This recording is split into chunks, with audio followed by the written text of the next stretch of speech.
We are now at our Skyra 3 Tesla MRI scanner. And just so you know, MRI stands for magnetic resonance imaging. And a Tesla is the unit of measurement that we use to measure magnetic strength. So this scanner here has 3 of them, and that's actually quite strong. To give you a rough idea, that's about 500 times as strong as a typical fridge magnet.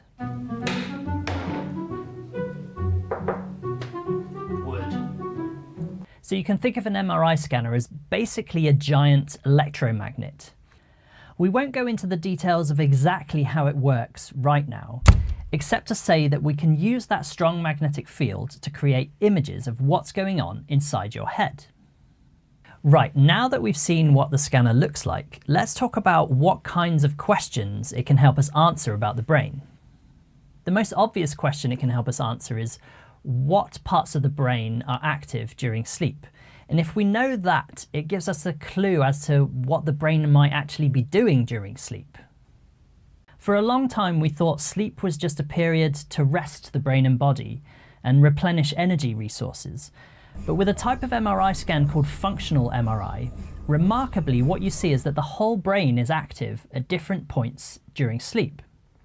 You see regions that are involved in forming memories, and visual areas that process visual input, and motor areas of the brain that control your limbs, and it's basically the whole brain. This functional MRI, or fMRI, is probably the most popular of the different types of MRI in research, and it makes up the vast majority of studies happening on the Skyra scanner behind me. Dr. Seiji Ogawa first developed fMRI back in the 90s, and it also works with magnets. It was a real breakthrough in neuroscience because it let you see when different brain regions were active second by second, and it does this by measuring the change in the flow of blood.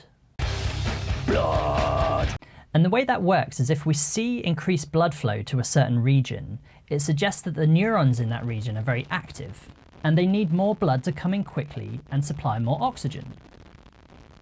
If we see that happening, it strongly suggests that whatever part of the brain is receiving all of that blood is important for the cognitive process that was happening at the time. I'll give you an example.